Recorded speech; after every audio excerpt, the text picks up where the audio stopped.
falar de assuntos sérios, né, doutor? Sair de uma mesa fantástica daquela ali, né?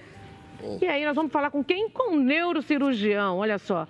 Doutor Guilherme Rossoni, traumatismo craniano quando se trata da queda dos idosos, gente. De idosos ou mesmo de qualquer pessoa também que pode acontecer. Acontece com muito mais vezes com o nosso idoso, infelizmente. Mas pode acontecer com todo mundo. E o neurocirurgião é tudo na vida de uma pessoa. Eu que o diga, não vivo sem ter o contato de um meu neurocirurgião. Bem-vindo. Muito obrigado pelo convite, uma honra poder participar aqui nessa tarde, compartilhar um pouquinho de conhecimento, informação a respeito de um tema que é muito importante, né? E é bem a realidade, né, doutor? O tempo todo acontece, né? Acidentes com idosos, né? Exatamente. Como você mesmo citou no começo do programa, né, as quedas são responsáveis aí por uma grande taxa de mortalidade no paciente idoso. Então, quando a gente fala assim de traumatismo crânioencefálico, né, que é qualquer lesão que vem decorrente de uma causa externa que pode afetar de forma anatômica ou funcional qualquer elemento que constitui a nossa cabeça, desde o couro cabeludo, passando pelos ossos do crânio, que a gente chama de calota craniana, as membranas que revestem o cérebro, o próprio cérebro e os vasos.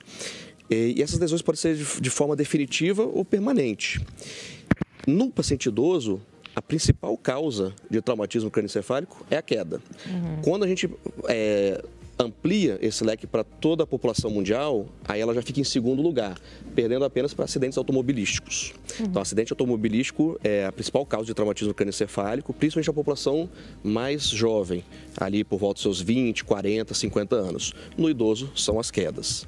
Outras fontes de mecanismo importante de traumatismo craniano, né? Olha, tá aqui, gente, tá aqui. Infelizmente, um caso, né, que aconteceu, né, recentemente, que nós perdemos o Agnaldo, né, é uma das maiores vozes desse país, decorrente, né, de uma queda na casa dele, né? Exatamente. O relato, né, dos familiares foi que ele foi andar para ir no banheiro, se levantou durante a noite e aí houve um estrondo. Quando foram ver, ele foi encontrado caído, né, um pouquinho confuso, mas ainda falando, com um corte na região do crânio e os sinais de trauma na privada, né? E aí não se sabe se ele passou mal, se teve uma queda de pressão, se teve algum tipo de desmaio, pode ter tido algum infarto, né, é um paciente idoso, e aí por conta desse evento caiu e bateu a cabeça, ou simplesmente ele se escorregou ali num tapete e teve um traumatismo primário. Sabe-se que ele chegou com uma lesão grave, né, foi feito o atendimento, foi constatado sangramento cerebral. Também, tem uma informação jornalística que falaram que demorou muito para chegar ao socorro. O atendimento, né, ao paciente politraumatizado, essa primeira hora que a gente chama de hora ouro, né?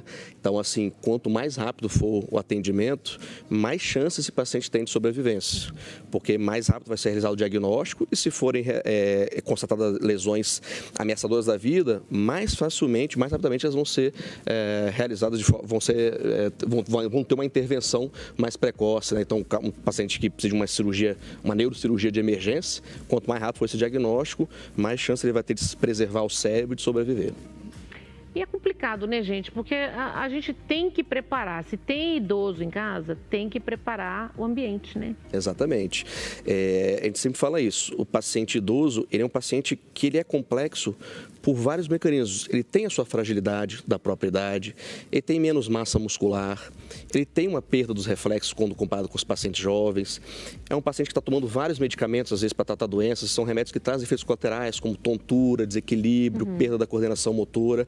Então, a gente tem que minar, tem que blindar esse paciente o máximo possível, porque as principais causas de queda dos idosos são dentro de casa. Então, como você mesmo falou, tirar tudo que é tapete, colocar piso antiderrapante, corrimão em todos os corredores, principalmente dentro do banheiro, dentro do box do banheiro, inclusive, além de ter os corrimãos, botar aqueles pisos antiderrapantes e, preferencialmente, uma cadeira, para que esse idoso tome banho sentado. Evitar usar chinelos de alça para ele não se embaralhar na hora de colocar. A gente escorrega, né? Exatamente. Então, usar calçados também antiderrapantes. E sim, tudo... É isso aí, ó. E então, assim, outras coisas que você deve fazer, tudo dentro da casa do idoso, você evitar coisas jogadas no chão, né? Corda, fiação, procurar deixar tudo nas laterais ou suspensos, sob uma visualização importante, ter um ambiente muito bem iluminado, né? O idoso ele tem uma baixa acuidade visual, normalmente tem alterações relacionadas à catarata, então ele tem que ter uma visualização direta, tem que enxergar bem as coisas. E uma coisa que passa muito despercebido assim, a gente vê os nossos pais, né? Todo mundo que lida com um paciente idoso sempre está revendo ali as medicações que eles estão tomando e saber se ele realmente está precisando daquele medicamento ou, ainda que ele precise, se aquele medicamento está fazendo um efeito colateral tão indesejado que às vezes seja melhor... Faz mais mal, né? Que faz mais mal do que a doença de base que ele está tratando. Então, tem muito acidente domiciliar relacionado a efeitos colaterais por conta dos medicamentos. Ó, segurança em casa, gente, ó. Instalar corrimões, tá? E barras de apoio. Isso é direto na casa, viu, gente? É na sala, é no banheiro, os lugares, no quarto dele, tá? Olha, presta atenção. Seu pai e sua mãe cuidou de você, deu a vida, cuidou de você até você crescer. Então, assim, o mínimo que um bom filho tem que fazer, o mínimo, é esse carinho, esse cuidado e respeito com os pais, tá? Então, fica largando os pais aí, abandonando os pais, colocando como se fosse nada. Então, pelo amor de Deus, né, gente? Vamos começar a mudar esse conceito, né? Porque dedicou a vida inteira para cuidar de você. O mínimo são cuidados com seus pais. Melhorar a iluminação, a gente sabe que deixar uma luzinha direta, gente, que ele saiba o caminho, que ele acerte o caminho, que ele não se perca no escuro, ele pode tropeçar. Então, deixa aquela luzinha bem fraquinha e direta, que fica também fácil para eles também, ó. Tapetes, nem pensar, sempre com antiderrapante, elimina tapete, coloca antiderrapante também. E no banheiro também, dentro do box, gente. Utilizar itens acessíveis, fáceis, né, que pode usar e remover os objetos, todos que ficam espalhados pelo chão. Exato. Uma outra coisa... Diga pro... se você estiver percebendo, né, o idoso que tem uma certa dificuldade de locomoção, de deambulação, por conta de perda de equilíbrio, de fragilidade, fraqueza muscular, estimula ele, seu pai, seu avô, a utilizar bengalas, andadores, porque existem estudos mostrando que eles reduzem até 30% as quedas, né? Então, você está vendo um idoso que está tendo uma dificuldade para deambular, mas que ainda quer ter uma certa autonomia. Eles são teimosos, né? Tem alguns que são teimosos, mas estimula ainda que seja dentro de casa, porque às vezes eles não querem ser vistos, né? A gente sabe disso na rua, assim, com a bengala, com o andador, porque parece que estão mais velhinhos ainda, a gente sabe que eles querem ter a sua autonomia, mas dentro de casa, ninguém está vendo, é o seu carinho, o seu cuidado com esse paciente idoso, estimula ele porque... Lógico, quando ele tem o prejuízo no equilíbrio, na força, na coordenação motora, porque comprovadamente também reduz o risco de queda e quando sofre queda, são quedas menos impactantes. Ó, tem aqui, ó, certo e errado, ó. Risco de queda, tá ali, ó. Então, certo e o errado aí, gente, ó. Qualidade dos calçados, né, gente? Não precisa nem pensar, chinelo que escorrega. A gente vira o pé toda hora. E olha, salto alto também. Salto alto, chinelinho mais liso, chinelinho mais barato que a gente compra para economizar. Então, já aproveita que o Natal tá chegando, dá presente bom para seus pais também, antiderrapante. Na questão das fiações, né, que a gente falou, fio de ventilador, de televisão, evitar deixar no caminho, deixar realmente direto em fio, não é? Exato, deixar então encostado na parede, se não tem aqueles protetores, cola ali com adesivo, com durex, esteticamente vai ficar feio, mas elimina o risco do idoso escorregar nesse fio. Banheiro, né? Ó. Tô falando tudo da Ângela, que coitada da minha produtora. Minha produtora caiu 2 vezes em um mês. Tem que tomar cuidado, né? A Ângela novinha ainda. A menina, a menina moça garota. Aqui. Agora vamos falar uma coisa. Caiu. O que você pode fazer em casa como de primeiros socorros?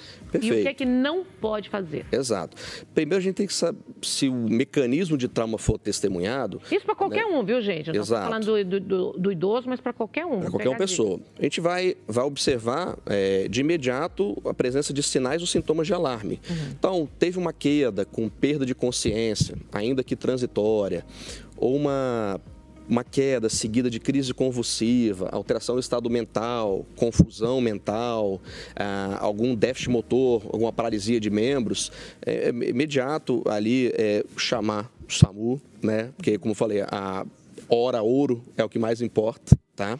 E se tiver qualquer tipo de suspeita de traumatismo associado da coluna, você tentar não mexer esse paciente, porque você pode agravar lesões já pré-existentes e piorar ainda mais o prognóstico neurológico desse paciente.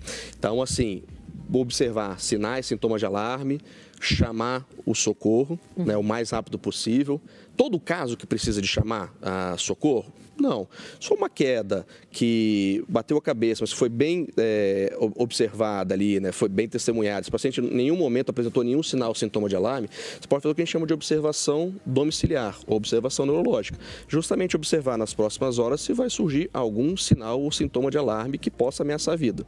Na presença do mais simples desses sinais, levar imediatamente para um pronto-socorro ou, se não tiver o recurso, chamar uma ambulância para poder fazer todo o serviço. Tem perguntas para você, tá? Perfeito. Vamos lá, Brasil. Ó. Oi, meu nome é Nathalie, eu sou de Caraguatatuba, no litoral norte de São Paulo. E, doutora, eu queria saber, assim, o meu tio é mais idoso e ele se queixa bastante de tontura. Eu queria saber se isso aumenta o risco de um traumatismo craniano em caso de queda e como que a gente pode prevenir isso. Obrigada.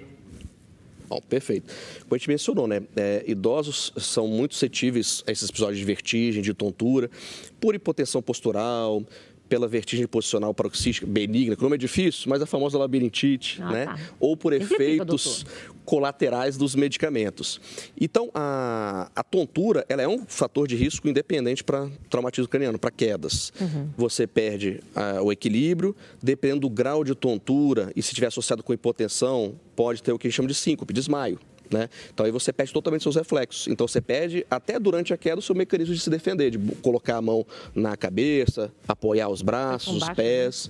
Exatamente. Então é um fator de risco independente para queda e para fator de risco também para traumatismo crânioencefálico, aumentando a chance de ser um traumatismo moderado ou grave. Certo. Tem mais perguntas? Vamos ver. Oi, doutora, eu sou a Jade, de Diadema, São Paulo, e eu vi em uma matéria recentemente que muitos idosos fazem o uso de anticoagulante. Isso aumenta o risco durante uma queda, se eles sofrerem uma queda?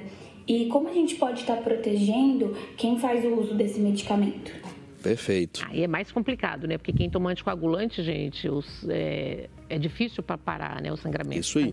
O paciente idoso, por vários motivos, por exemplo, por doença cardíaca, por problema nas válvulas do coração, por entupimento de artérias, pela presença de outras doenças que podem precipitar o risco de AVC ou de infarto, eles acabam tomando esses remédios, né? Anticoagulantes, antiagregantes. São todos remédios que basicamente vão afinar o sangue, vão dificultar a coagulação dos nossos vasos sanguíneos, dos nossos sangramentos. E predispõe esses vasos a serem mais frágeis. Então, qualquer traumatismo leve pode ser ameaçador na vida desses pacientes, porque além de produzir o sangramento, ele vai ter uma dificuldade de coagulação, então vai ter um sangramento desproporcional para o trauma e quando a gente está falando de uma região muito nobre como o cérebro, às vezes causa um regime de hipertensão intracraniana muito rápido e acaba levando esse paciente a óbito ou, se não a óbito, a sequelas muito graves. Então, o uso de antiagregantes, anticoagulantes, aumenta muito o risco de agravar doenças, né, que ocorram durante o traumatismo, né, as lesões, e também piora o desfecho neurológico, o prognóstico, porque produz lesões mais graves. Complicou mais ainda, né? Exatamente. O que a gente tem que fazer para evitar? Né? A gente não pode mandar esse paciente parar de tomar os antiagregantes, porque senão ele vai ter problemas como infarto, AVC e outras doenças graves. Então, são doenças também que vão ameaçar a vida dele. Então, a gente tem que fazer essas medidas nossas do dia a dia de conter, de tentar blindar o máximo possível o nosso paciente idoso para que não tenha esses traumatismos, sabendo que quando eles têm um risco muito maior de desenvolver traumatismos que a gente chama de grave, entrar em coma e até óbito. Certo, tem mais uma pergunta, vamos ver? Meu nome é Thalita, sou de Santana de Parnaíba. Doutor, minha avó tem 89 anos e eu percebo que quando ela anda sozinha em casa, ela tem alguns desequilíbrios. Existe alguma adaptação que eu possa estar fazendo em casa para que possa minimizar quedas e acidentes domésticos? Perfeito. Como a gente falou, percebeu o paciente idoso que está tendo alguma dificuldade de locomoção, de andar, de se equilibrar, é você olhar esse paciente como um todo, né, que a gente fala de multiprofissional. Revisa lá os medicamentos, vai na consulta com os médicos, os especialistas que estão prescrevendo aqueles remédios, vê se ele realmente tem necessidade de fazer, se dá para ajustar a dose, reduzir, se dá para trocar por um com menos efeito colateral. Faz esses ajustes do ambiente, de tirar tapete, verificar o tipo de calçado e não tenha medo de ser chato com o seu idoso que você está cuidando em casa, cuidar de você a vida inteira. Se realmente ele tem uma dificuldade para andar, estimula ele a usar os corrimãos, os andadores, as bengalas, porque por mais que eles sejam teimosos, você está protegendo eles. Essa bengala é o problema, viu? Eu conheço algumas aí que são teimosas, que não gostam de usar bengala. Gente, a bengala é para te ajudar, vai te aliviar. Eu vou falar de mim, viu? Eu, quando eu vou na mata, algum lugar assim para fazer... Eu não ando sem um cajado. Que é um tipo de bengala, é um cajado. Eu não entro no mato sem cajado. Então, ó, é uma maravilha você ter um apoio. Então, assim, quem está em casa me ouvindo, as meninas e os meninos que precisam usar uma bengala, use, porque pode evitar queda, pode te auxiliar, você pode ficar muito mais confortável. Está com vergonha de usar na rua? Fica usando em casa e depois perca a vergonha, porque é normal para todo mundo, viu? Todo mundo um dia vai precisar. Usa para te proteger das quedas e, obviamente, também procura saber o que está levando aquela pessoa a ter a dificuldade para andar. Então, investiga se está tendo uma lesão no quadril, uma lesão na coluna, uma lesão no joelho, né? Às vezes uma dor. Então, também trata essas causas de base, mas enquanto essas causas estão sendo tratadas, tem que se prevenir. Então, é melhor... A prevenção é a arma, exatamente. Né, Doutor Guilherme, uma honra tê-lo aqui. Como que eu te encontro nas redes sociais? Muito obrigado pela participação. Quem quiser pode seguir a gente aí lá no Instagram, no Facebook. É só seguir lá, @Dr. Guilherme Rossoni. Tem muito conteúdo bacana, falando sobre doenças do crânio, do cérebro, doenças de coluna, tratamento de dor crônica. O que precisar, tem bastante conteúdo lá. Obrigada, viu? Obrigado, Volta mais vezes, tá? Tá bom. Fica comigo, nós vamos para o intervalo comercial. Um minutinho só, não saiam daí, porque a gente volta já já.